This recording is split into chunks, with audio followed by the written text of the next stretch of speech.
What's up? Welcome in. You're live there, Adam Hoge.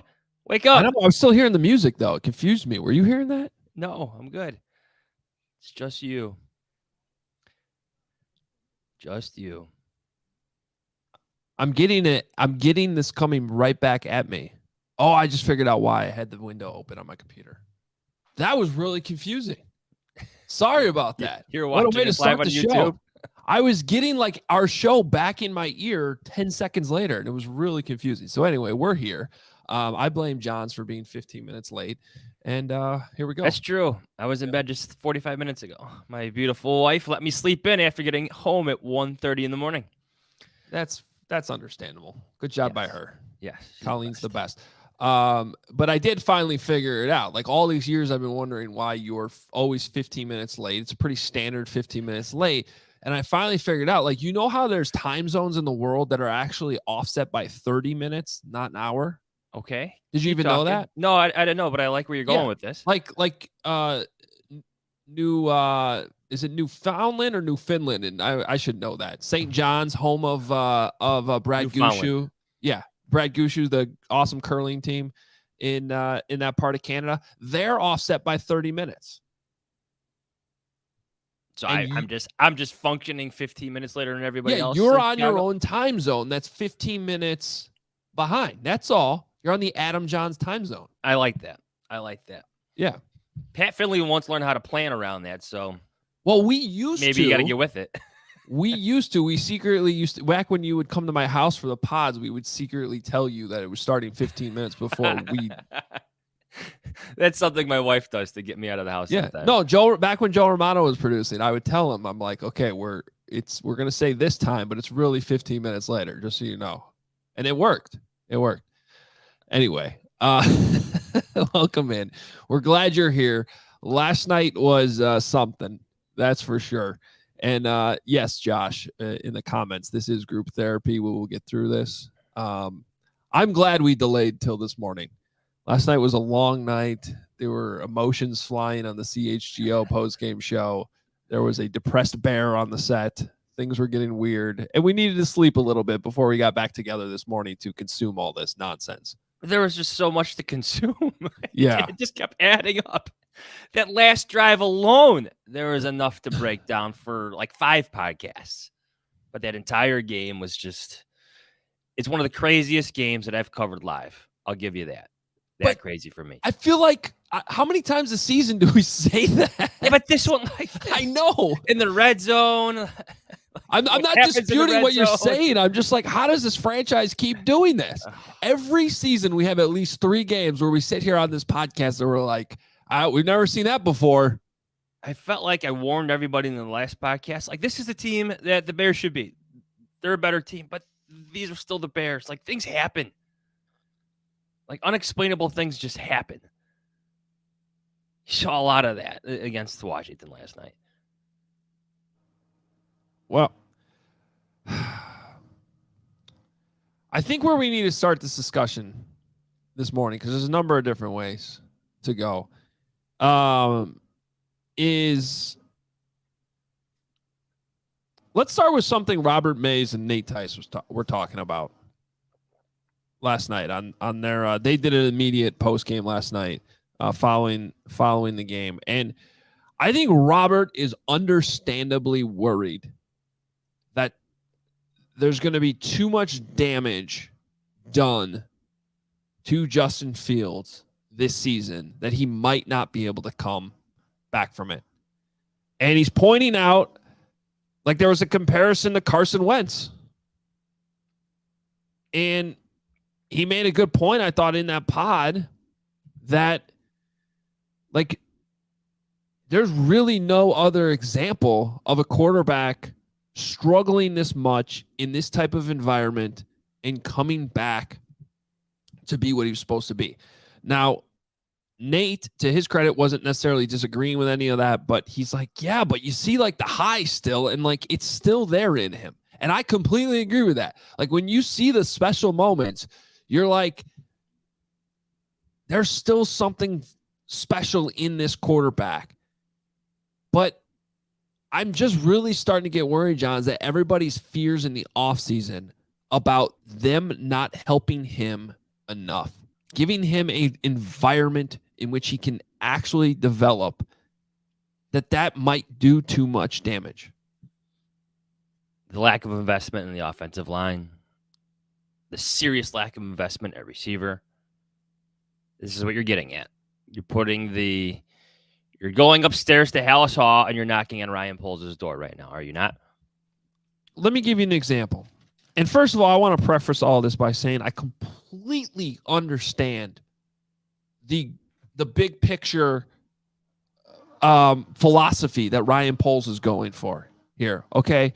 He understands the cap. He understands the situation that they were in, some of the problems that were still left over, the amount of dead money. No team in the NFL is carrying more dead money than the Bears right now. Okay. And the timing was just unfortunate that their window to start going all in and spend did not line up with Justin Fields' second season. It lined up with his third season. So I understood to a point that they couldn't go out and get him probably the amount of help he needed. But Johns, this is bad. This is ridiculous. So here's a list of players. Okay, and then I'm going to ask you what they all have in common. Velus Jones Jr., Amir Smith-Marset, Dante Pettis, Braxton Jones, Lucas Patrick, Ryan Griffin, Nicholas Morrow, Al-Quadin Muhammad, Equanimous St. Brown. Well, they're all Ryan Poles acquisitions. They're all Ryan, and every single one of those players is on my list of. Now, the last four I wouldn't say necessarily had. Well, the last three I don't know that I would say were necessarily to blame something specific on last night. Okay, but more so like when I throw Nicholas Morrow in there and Al-Quadin Muhammad and Equanimous St. Brown, like. They've been fine. See, I expected more from Muhammad, but go on. Yes, like they're. But my point is, like, they're still on that list of guys. Like, come on, like,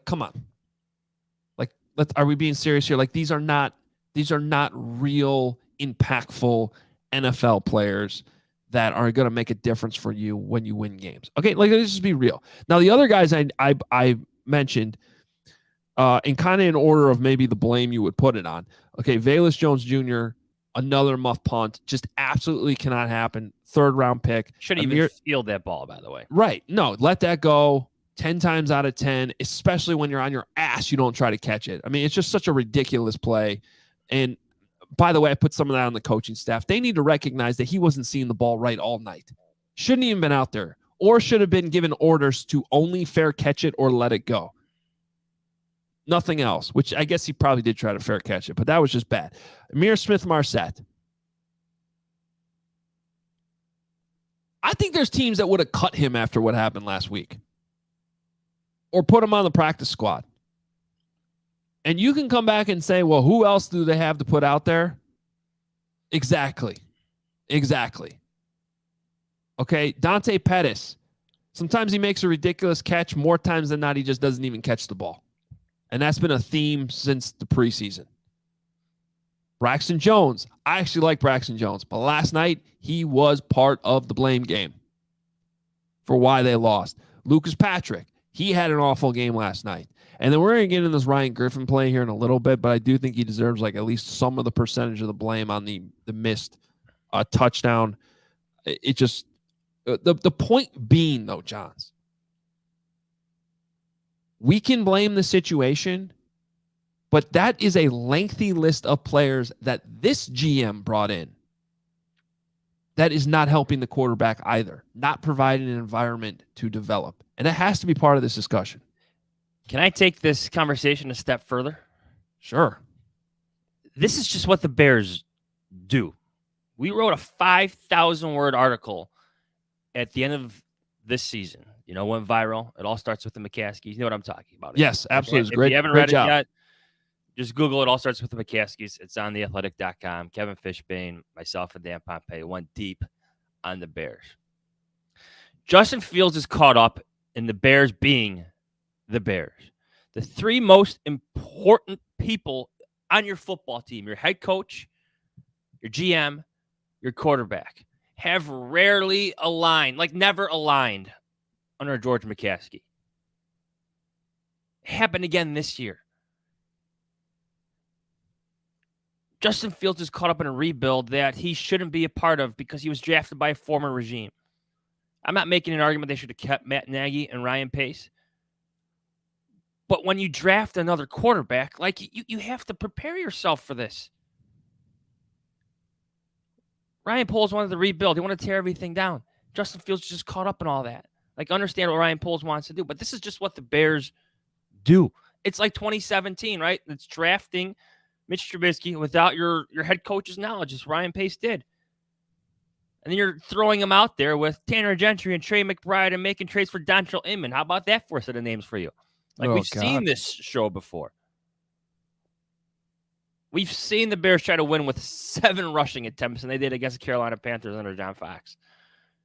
Bears are trying to run the ball out right now. So I know what you're saying about Ryan Poles. I don't want this to come off as defensive Ryan Poles. But Justin Fields just caught up in what the Bears are. They continually do this. They fail their quarterbacks continuously. It's like Jay Cutler being signed to an extension and then firing the GM who just did it. And again, you had to, but that's what the Bears are. They're just a continuous mess at the position, and they have no one else but themselves to blame, and that goes all the way up to the top for their own decision-making. It trickles down.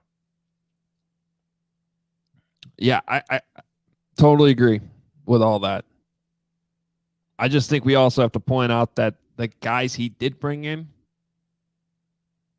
aren't doing their jobs. Like, it feels partially, again, like 2017 all over again. We were trying a young quarterback out there to try to make filet mignon out of hamburger meat or something like that, you know? And like, even if you want to be like, okay, Amir Smith-Marset, like, he's just a guy that claimed off waivers, blah, blah, blah. So, okay, fine. Dante Pettis, like, they're just grasping at straws. They brought in Byron Pringle, too. They're hoping that one of them could be something. Equanimous St. Brown. Like, I get all that. But Velus Jones Jr., man, they're hyping this guy up. Used a third round. I thought he looked actually, like, forget the kick return stuff, like the quick screens. I like what they did with him in certain situations. The end around again got you a lot of positive yards. It's only his second game really activated in that offense, but it's hard to get over the muff punts. Right. I mean, those are game-changing mistakes by a young player. Yeah, it's just okay. So we're all establishing the reality that Justin Fields is not getting enough help, but like at the same time, there are plays that he has to make as a quarterback, right? And can I just go on a little bit of a rant here? Like, just because an ex-player on ESPN says something the morning after a game doesn't mean it is gospel. So I don't know if you've seen any of this morning. I know you just woke up, Johns. But like, I saw your text, the Keyshawn Johnson clip. So Keyshawn Johnson, like, is just putting all the blame on the wide open throw to Ryan Griffin. And like, it's so ridiculous. Like, elevate your standard for quarterback play. Was it a great route? No. Did he turn around too soon? I don't know what they're teaching him. He probably was moving a little bit too slow and whatever. He's wide ass open. Your job as quarterback is to recognize how open a receiver is or is not, and that affects the way you throw the ball. The same thing on the last play in the game to Mooney. On that play, Justin Fields correctly recognized he had to throw to a spot. And he did. And he made the throw. And his wide receiver let him down. That is an example. For those of you that want to sit here and point out that Justin Fields is not getting help, you have a strong argument. You have probably a list of 10 plays you can look at in that game and go, yep, I'm right about this. The Ryan Griffin play is not your best example. So just because Keyshawn Johnson said it this morning does not mean you should be on Twitter or anywhere else trying to blame the tight end for that play. Any other quarterback or any other coach would tell you he's so open, put more air under the ball, make sure it is a touchdown. Don't leave any margin for error. That is part of your job playing quarterback. Not every route is going to be perfect. In fact, probably 90% of them are not going to be perfect on any given play. And the quarterback is part of the equation in making sure the completions still happen. And I understand there's going to be some routes that are off by a yard here or there, like a stop or, whatever. And it doesn't work out, and you're going to blame the wide receiver. When you're that wide open, the throw needs to be made. You know who said that last night? Could not have said it more perfect. Justin Fields. I got to hit that. I'm an NFL quarterback. This is just what I'm asking people as they evaluate the situation. He's an NFL quarterback. There are plays he is expected to make even if the routes are not run perfectly, and you need to hold him to that standard sometimes. Okay, I'm done. You done? Feel better? Not really. I can see it both ways. But to read the full quote, this is Justin Fields last night. The one that's making me mad is the one to Griff in the end zone. He probably could have ran a little bit more, but he's wide open. I got to hit that. I'm an NFL quarterback. I got to hit that. So there's your quarterback acknowledging what everybody else is saying. Sure, he slowed up a bit, but he's probably so wide open. So what? To me, the quarterback, to use your phrasing, is the most important part of the equation when it comes to the passing game. The ball is in his hands. The pre-line checks are in his mind. All of that. Like, at what point do like the excuses stop being everybody else's mistakes? Like Darnell Mooney open down the seam. Like I get that. Like we broke that down like extensively. The play against the Giants ran the wrong route. Okay, but he's open. Okay, fine. Which the head coach even said, and I appreciated that. Yes, he's got to bend it a bit, but he's open. Quarterback's got to make the play. Wide open, Cole Kmet over the middle down the seam. He came open so fast, according to Luke Getsy, that it surprised Justin Fields. Threw off his footwork. He rushed the throw. Went high. Like, when does the conversation shift to, like, okay, like, let's have it better than a 54.8 completion percentage this year? I think what I like the way I look at it, yes, Ryan Griffin needs to be better in that play. But at the same time, that's a journeyman tight end who's going to be 33 soon, who's here on a one-year deal. He's not the one trying to be your franchise quarterback, your franchise tight end. He's not even going to be here next year. Now, that's part of Ryan Poles' fault. I get it. But it's on quarterback to finish that. It's on your promising young first-round quarterback to make that play. The superstar from Ohio State. And I think Justin Fields knows it. Yes. Wasn't perfect, but he has to complete that pass. That's what NFL quarterbacks do. I guess just my point is, like, again, if you want to be the person, we're about to get into this too. We're going to be part of it because it's both. It is him. And that's part of what's so frustrating about a game last night. It was either the quarterback screwing up in moments where he had guys open, or it was, oh my God, he made a great play, and then the wide receiver screwed up, or nobody protects him and he gets hammered, which we'll get into too here in a little bit. So it is both. Nobody's saying it's not. But it's just like, if you're going to sit here this morning and make the argument that it's on his teammates, that's not the play you should be talking about. No, that's my only thing. There's 10 other plays you could be talking about than that one. So just because Keyshawn Johnson said it on ESPN today doesn't mean like that's what you should be focusing on. That's all I'm saying. So, I mean, we can get to some of the other stuff too. It's like, again, I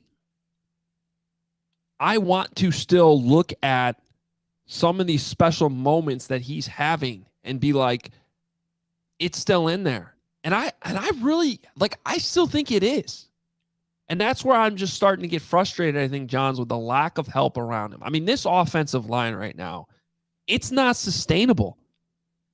I can't believe he finished that game last night. And I'm the Bears should be happy that they have a little extra mini bye here before having to play, the following Monday against the Patriots. And part of me still wonders if he's going to be limited in practice when they get back out there next Thursday. But the good thing is they have a week now until they actually practice next. He revealed last night that he's dealing with a left shoulder problem. And that it happened, to use his words, a while back. And that it was re-aggravated last night against Washington. Montez Sweat, Darren Payne, Jonathan Allen. They own the Bears' offensive line. And again, there were certain instances, like the first sack. Justin Fields has to get the ball out. Cole Kmet's coming open across the middle. He held the ball too long. I understand that. I think he needs to get the ball out quicker. I think everybody who watches can understand that. But at the same time, as that game kept going on, you knew who was winning in the trenches. Braxton Jones wasn't winning in the trenches. Lucas Patrick wasn't winning in the trenches.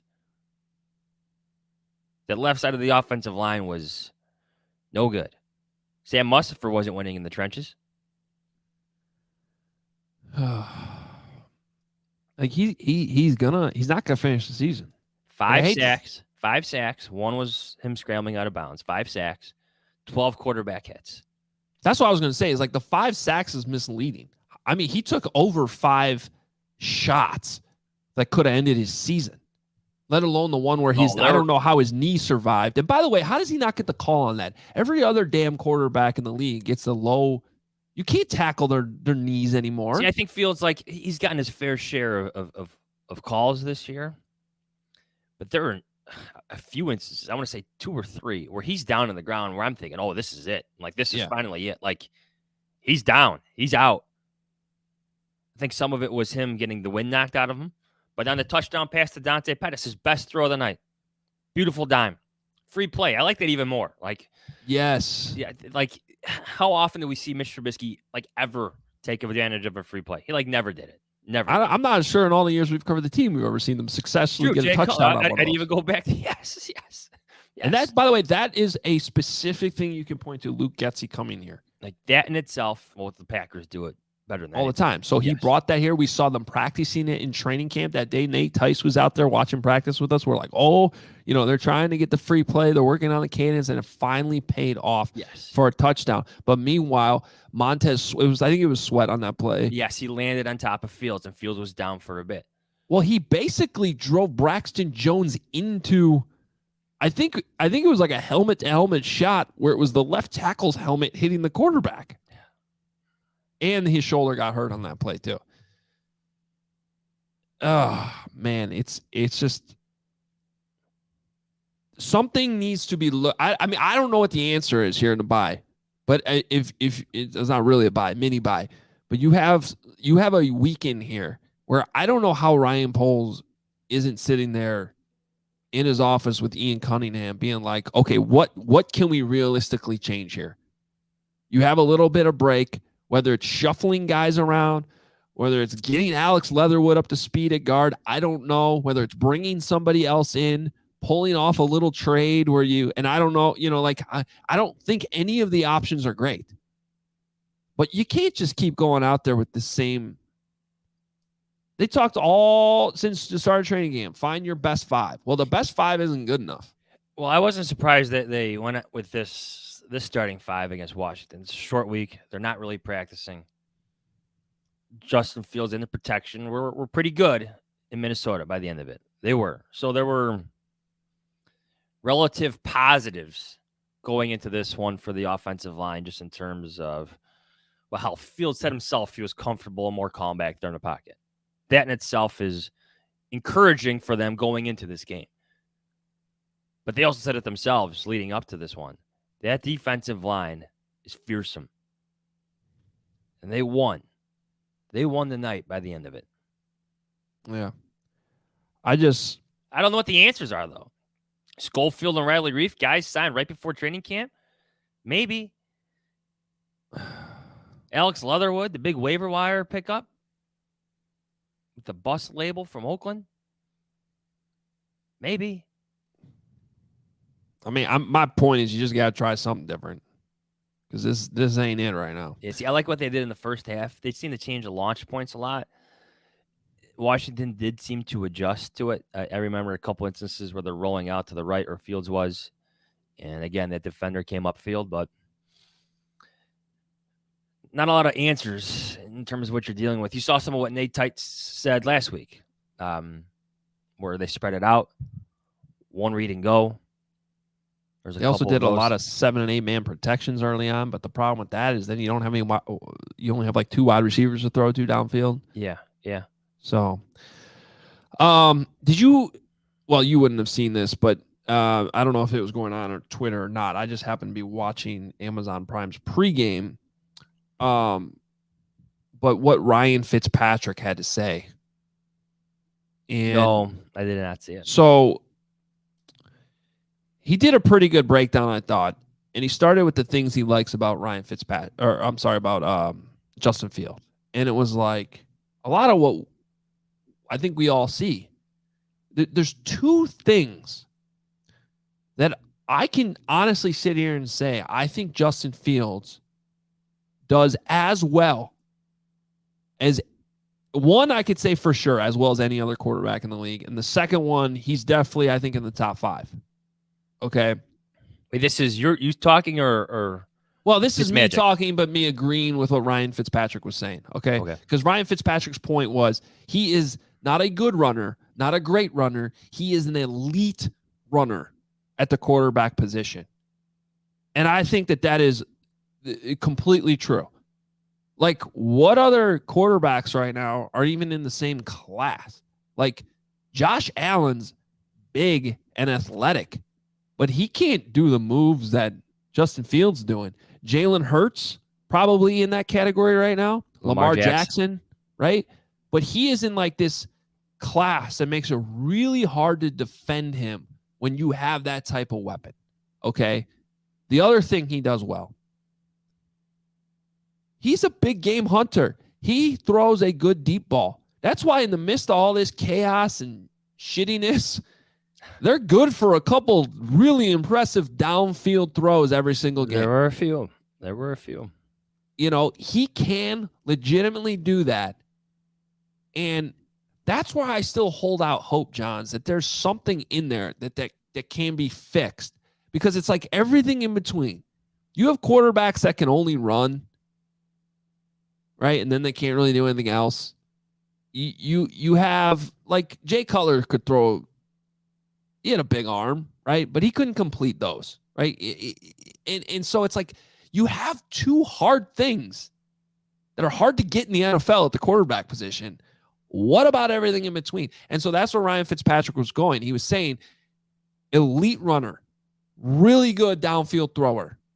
And then that's where my compliments stop. That's how he worded it. Unfortunately, that's where my compliments end. And he seemed to be questioning whether or not Justin Fields can ever really be a true pocket passer. The short stuff, the easy completions. The 9-yard sack he takes on the first drive, where not only did he have an open throw, he had a lane to run, a pretty wide open lane to run if he wanted to. The throw off a defensive lineman's helmet. Come on. Like, I understand passes get batted down at the line of scrimmage. You can't throw it off a helmet. That's on the quarterback. You got to find a way to get that up higher. He's 6'4", isn't he? Fields, he's a big dude. Yeah. Throwing the big dude in Cole Kmet, who had won his one-on-one matchup in the end zone. Almost got my bold prediction. This isn't Drew Brees or Russell Wilson playing on his tippy toes. He's a massive quarterback. He can't be throwing the ball off helmets. You got the Mr. Ryan Griffin that we talked about. Dante Pettis was open on that 3rd and 3 bomb that he tried to get to Darnell Mooney, which, again, I can't fault them for taking shots, but then he overthrew him on that one. And it's 3rd and 3. Hit the underneath crosser. He's open. Then he was way behind to Darnell Mooney on the next third down, and it looked like on that one, the deep shot to Pettis would have been open, but then I'm talking out of both sides of my mouth because, again, it's a third down. But Darnell wasn't really open on that play. So they got to hack into that somewhere, Johns, and get that middle ground working. And then I think that's where all the excuses and people saying he doesn't have help do come into play, because that's the hardest part probably about playing quarterback is sitting in that pocket, scanning the field, hitting the open guy. And when you got free rushers coming in when you shouldn't, I mean, I can't blame them right now. You know what hasn't become part of the conversation with Fields yet is the old cliche, you know, we're taking what the defense is giving us. We don't get that answer much because I think you do see his big game hunting tendencies come out more often than not. I thought there was a couple examples yesterday where Pettis is coming open underneath on a shallow cross and he's going deep. They're down to Darnell Mooney in like 3rd and 3. Like there's a couple examples of that. Cole Kmet open underneath. You know, here's an interesting thing about that Ryan Griffin play. It's like one of the few snaps the entire game that Cole Kmet was not on the field. Yeah. Like, is that originally for him, or is that part of the cat and mouse game with the offense? You know. Well, right, because Ryan Griffin can catch that ball, right, and you're sort of lulling the defense to sleep by he's the blocking tight end. Yeah. Does Cole Kmet get as open, or is the defense more worried about him? I don't know the answer to that question. I don't know why people have been asking me that on Twitter. Why was that to Ryan Griffin and not Cole Kmet? I don't know. But I know what Fitzpatrick is saying though. You want to see Justin Fields have games where he's stacking completions, right? Where he's taking what the defense is giving him. 5 yards, 6 yards, 3 yards, just moving the ball consistently down the field. He had some of that against Minnesota. He did. He had his best completion percentage of the season. But I'm looking at it right now, 54.8 completion percentage over 6 games. It's not good. Your guy Geno Smith is like at 80%. I'm exaggerating, but he's up there. Which is a good example. I mean, Geno's taking what the defense is giving him. And, yeah, I don't know. He's also got more help. He's got DK Metcalf and Tyler Lockett, which I guess is another thing I want to talk about. And by the way, we should talk about the defense at some point. They certainly gave the team more than enough chance to win this game. But, like, when do we just accept that Darnell Mooney's not really a number 1 wide receiver? Oh, I feel like this is tough for you. You were so high on him going into this year.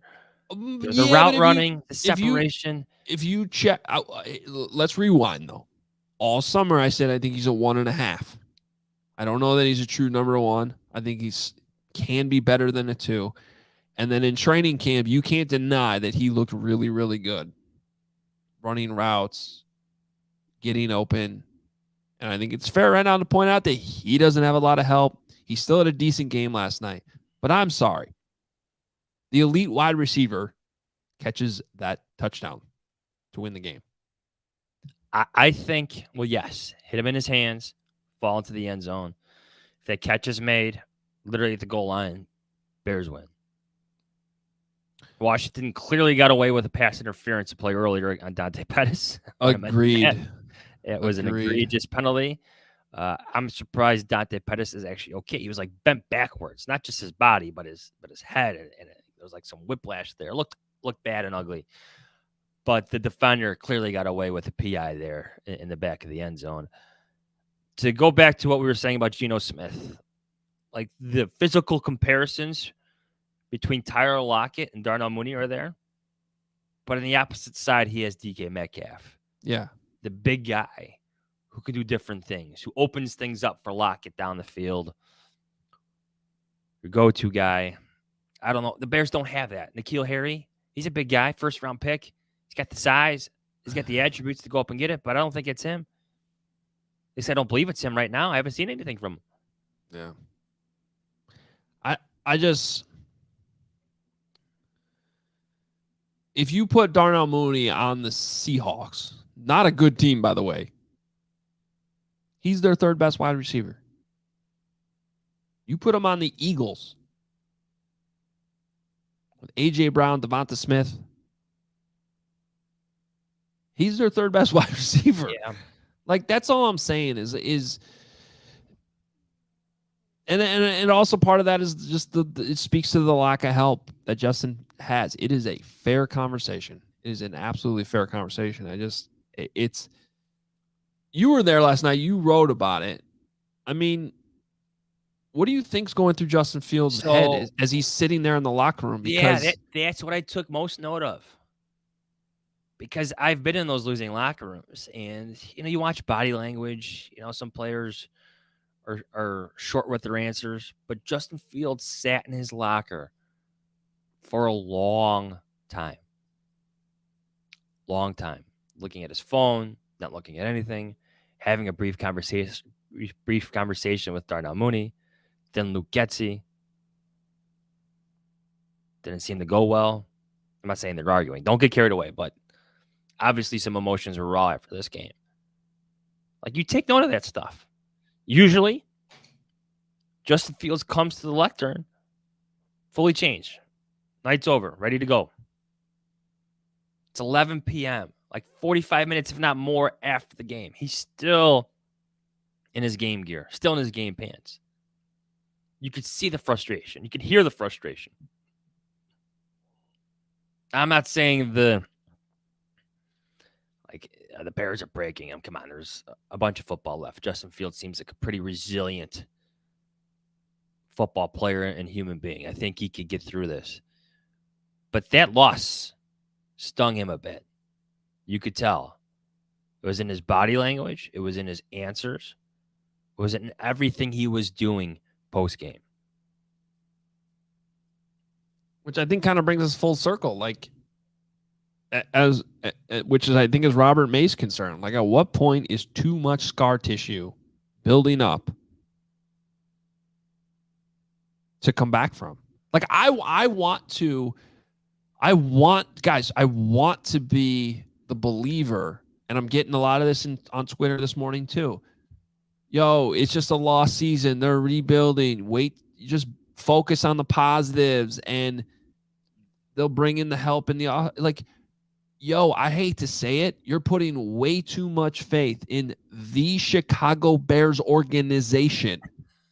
How many times have we been through this? Yeah. Yes, I want to believe that's what's going to happen. I want to believe that this offseason, Ryan Poles is going to go out and spend every single dollar on the right players. How many times do you have to see, not only here in Chicago, but across the league, that free agency can be fool's gold? We'll be talking about it come February and March, right? You can't just fix everything there. And so that's why I go back to the list of players that I brought up at the beginning of the show that Ryan Poles brought in that have either a direct impact on the loss last night or haven't played well enough in the 6 games so far this season and really don't appear to be the answers. Okay, and there's some guys I left off that list that I still like Kyler Gordon and Jaquan Brisker. Like, I still like Braxton Jones too, by the way, but last night was not it. Kyler Gordon had a good game. He did. It's just, if you want to sit here and be like, oh, everything's going to be fine in the offseason, all I'm saying is you should know better as a Bears fan. I think it's possible. I understand the game plan there, but we can't just sit here and ignore all the negatives that are going on, or we wouldn't be doing our jobs right. You know what the sad thing about this? Like, the most likely scenario of all this, and I'm getting way too ahead of myself here, so forgive me for listening to this, but we know this story. Team drafts another quarterback, coach gets fired, GM stays. I'm way ahead of myself, but we've seen it play out way too many times here. Right. Exactly. And let's narrow it down, though, even to more of like a micro situation that might emerge. Like, at this point, it's hard to find another 4 wins on the schedule. Now it gets tougher. So, When I said all offseason, I didn't think this was going to be a team drafting in the top 5. That's not really what I said. What I said was if they are, something's gone terribly, terribly, terribly wrong for the quarterback. And that's the thing, though, too, right? Now, you may like Justin Fields. You could be Ryan Poles, like, oh, God, I should have gotten more help. But you may like what he's doing. You may love his resilience. But now you're looking at your potential draft positioning. Yes. And what do? You have to scout quarterbacks. It is bad business if you don't. And by the way, John, sorry to interrupt you, but now you have putting yourself in April of next year with a crucial decision. You're either in on Justin or you're not. You're either going, all right, we know all these other teams want quarterbacks. Maybe they'll trade up. Maybe it's a situation where I could trade back, get some more picks, whatever. But now I'm drafting a wide receiver or I'm drafting an offensive lineman to help Justin. By doing that, you're in on Justin. You better be right. And if you don't, if you say, no, you know what? We got to go in a different direction. We're looking at Bryce Young. We like one of these other quarterbacks. Well, now you've made that huge decision that you're done with Justin. You know what I'm saying? And so we're still sitting here, and I know it's only been 6 games. It's been a third of the season. But the next 2/3 of the season, you better give yourself a better evaluation than you've given yourself so far. That's the problem to me. What I would do, now we're getting way ahead of ourselves. It's October 14th, but. Well, they're 2-4, and they got games against the Patriots and Cowboys coming up. We'll be doing mock drafts by Thanksgiving.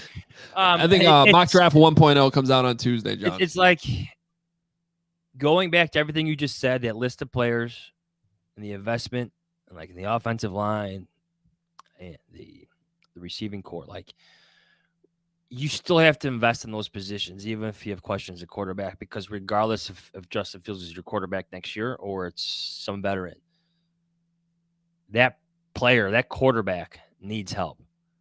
So you could be building around Justin Fields. At the same time, you're still building around a quarterback you may be drafting in 2024. There needs to be the continued investment will be there. I think with Ryan Poles, he knows it. He looks at that offensive line. He knows they need more there. Come on. Ryan Poles is a former offensive lineman. He knows what's going on there. I want to give him the benefit of the doubt. It's a long process, but can I switch gears quickly? Sure. Did you see Carson Wentz take out Roquan Smith? Yes, I wish I hadn't, but I did see that. Yeah.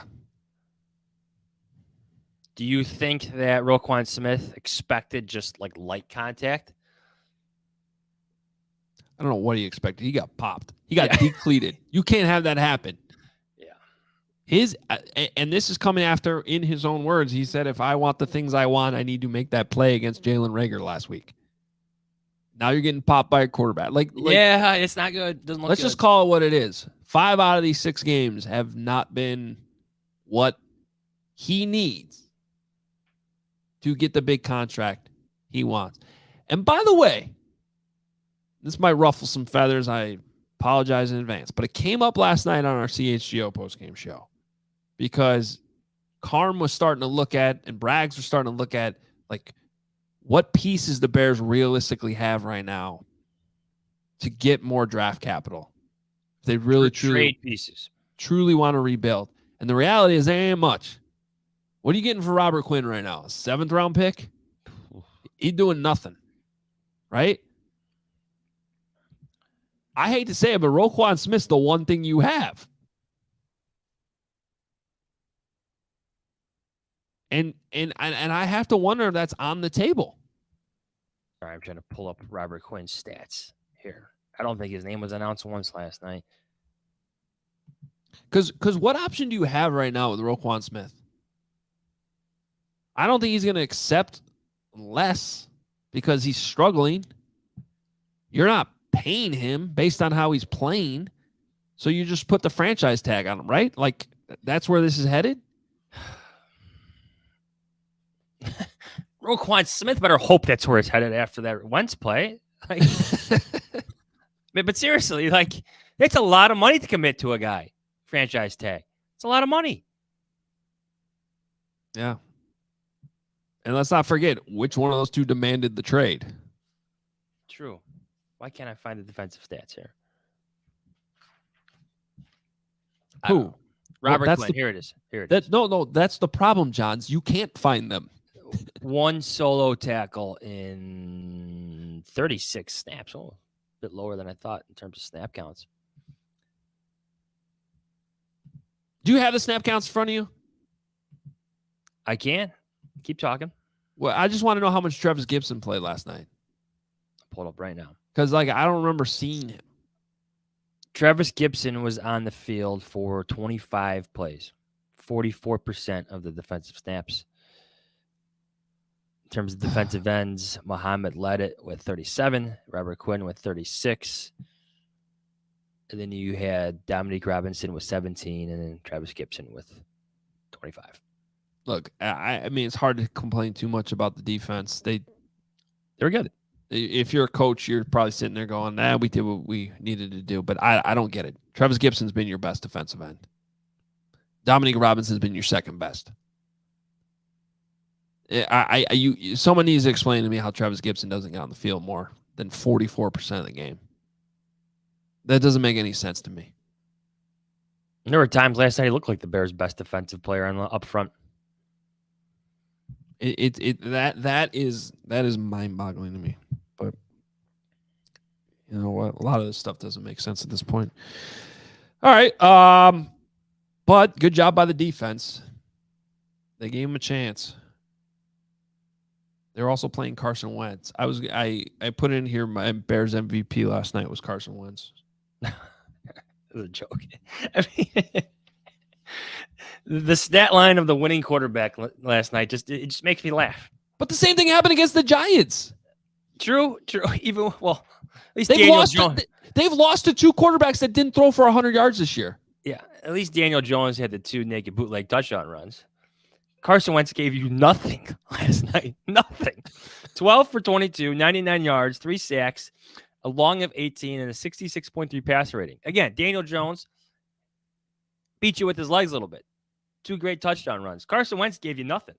The only way Washington was winning that game was if the Bears threw a pick six, turned the ball over, and it was returned by the defense for a touchdown, or did what they did on special teams, muffing the punt inside the 5.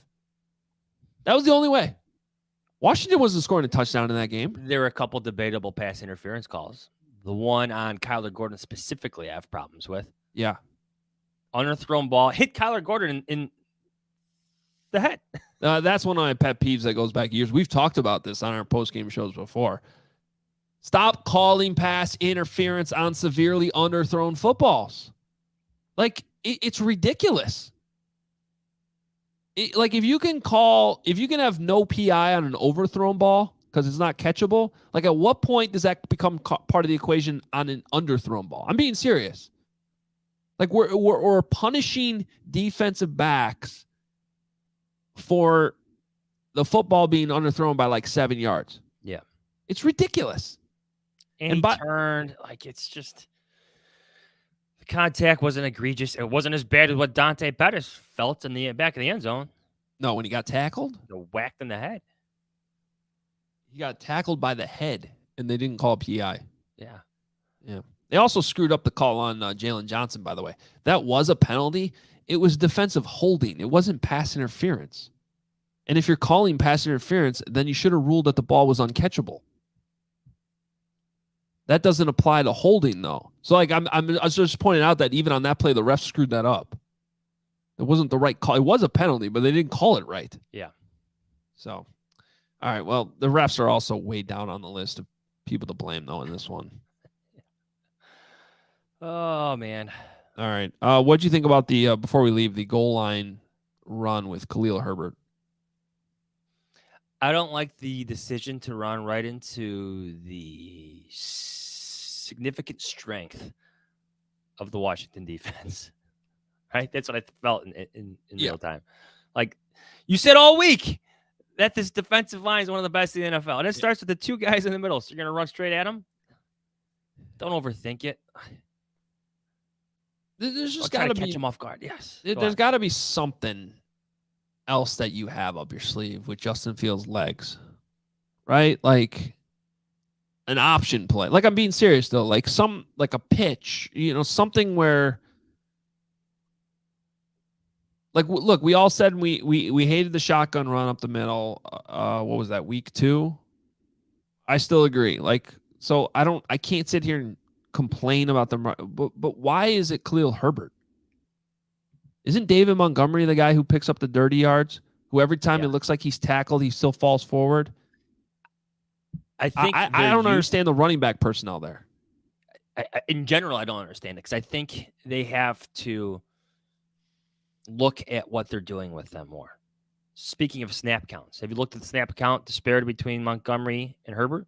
Give me those. David Montgomery, 56 out of 72 plays, 78%. Khalil Herbert, 16 snaps on offense. 16. Montgomery ran well. Herbert ran better. Yeah. You don't think that should be... I'm not saying it should be a fully even 50-50 split, but he's going to be on the field more than 16 plays. Probably. I just look at it like they're two of your better offensive weapons right now. Like, you got to find out, get them both on the field. On the field together, like the Packers do. Well, I'm just saying, like, you don't have good wide receivers. You happen to have good running backs. We're on to something here. Like, maybe get your best players on the field more. Yeah. Same thing on defense with Travis Gibson. There's just things like that are. And by the way, I overall like what Luke Getsy's doing. I still think that, there are positives to the offense. They are moving the football. But we'll just wrap up with this. You cannot win games in which you have a 1st and goal at the 6, a 1st and goal at the 3, a 1st and goal at the 5, and you get 0 points. It's like my mom used to say. She'd say, if you ever loaded the bases with nobody out and didn't score, you deserve to lose the game. Like, that's the equivalent to me. If you're 1st and goal inside the 5 and you don't score a point just once in a game, you should not win. You do that 3 times, I mean, that's really hard to do. You deserve to lose. It's really hard to do. I actually have a stat on that. Okay. Bear with me. Hold on. Keep talking. Please tell me it's the first time in the history of football that it's ever happened. Hold on. Why does this not want to open? Are you ready? Okay. You ready for this? Hold on. I'm talking because it's not loading. I don't think I'm ready. No, don't care. Here it is. Okay. The Bears are the only team since 2000 to have at least 3 goal-to-go drives in a single game and fail to score points on any of the possessions. So take that and think about that for a little bit. Only team since 2000. It's happened before? I just think we stopped the data at 2000. Yeah, so that's as far back as the data goes. I think Kevin Fishbane actually was able to expand that by 1 more year with his own research. Oh, I think I saw that tweet. This is from True Media. Yeah, he says it goes back to 99. I saw that. So basically, it's the first time that's ever happened. Good job, Bears. I just one time want them to do something like positive that's never happened before. Like ever? On offense? Is that possible? Like, be the team that's setting some type of good record, not a bad record? It's like everybody waiting for their franchise quarterback, right? This one's going to be an all-timer, I feel like, if it doesn't work out. The Justin Fields. Like, it'll go down forever about how the Bears ruined Justin Fields if it doesn't work out. Again, like if that becomes like the finality of this, that goes all the way to the top, man. I'm sorry. I know what you're saying about Ryan Poles, but Ryan Poles didn't draft him. Matt Eberflus wasn't here to develop him in his first year. I mean, this is so layered, but this is what the Bears do continuously. Yep. They can't get out of their own way. They're patient to a point and not patient enough. It's all a problem, Adam Hoge. It's all a problem. I do not disagree that it goes all the way to the top.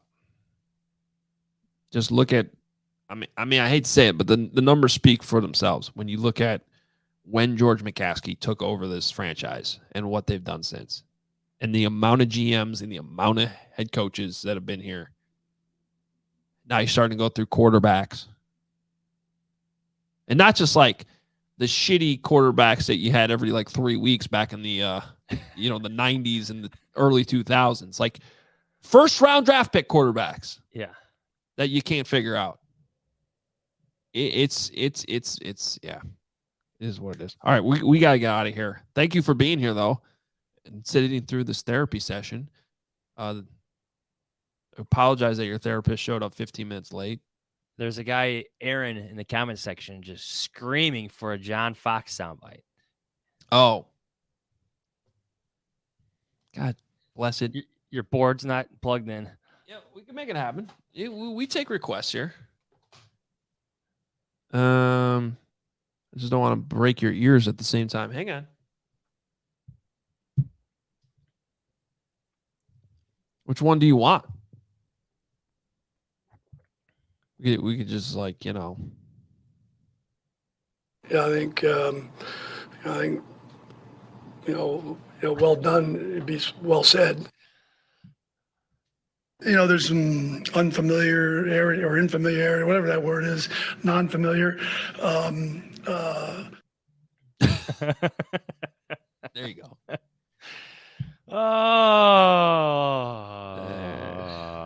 I think we haven't won enough under the leadership of George McCaskey, and that's what we're working on. There you go. True. Have we gotten the quarterback situation completely right? No. Have we won enough games? No. Everything else is there? No. No. Probably not. All right. What else? Go ahead. I'm listening. Nothing really. If you're listening to the podcast version, you got a nice open, I should say, from Ernie. Our guy Ernie coming through with the opens the last couple of weeks. We appreciate that. Ernie Scadden. I should say 16-inch softball champion. Ernie Scadden with WGN Radio, the manager. For the uninitiated, that's the ball you catch with your hands, no glove. No glove. Yes. Chicago style. Yes, that beat the Odyssey, mainly the score team, and it was a lot of drama. Good for Ernie. Ernie's the man, and he does a great job with our opens. So if you're watching on YouTube, you might want to check out the podcast too. Just check that out. If you are here on the YouTube page for the first time, please hit subscribe. You can always catch this podcast this way. We go live after games, and of course, we have episodes 3 times a week. So our schedule now with this mini bye, we are going to, take a breather like Justin Fields. We'll be like Justin Fields on the sideline last night, closing our eyes, taking deep breaths over the weekend, relaxing a little bit. But we will be. I think we're going Monday, aren't we? We might have a special episode. We're trying to put together a special episode next week early with the mini bye. So stay tuned for that. Might be Monday. Might drop Monday early for you. Otherwise, it'll definitely be by Tuesday. And then we'll be right back at it, getting into your preview for Bears Patriots. It's a winnable game, guys, which means it's also possible for an excruciating loss. It's Bill Belichick time, right? I think that's really what we mean by winnable games for this team. Is there's also the possibility that it's just an excruciating loss too. Yeah. Yeah. So anyway, enjoy your weekend. We appreciate each and every one of you. I'm not an offense coordinator. I'm not a defense coordinator. I'm not a special teams coordinator, but I coordinate all 3. And we'll talk to you Monday. See ya.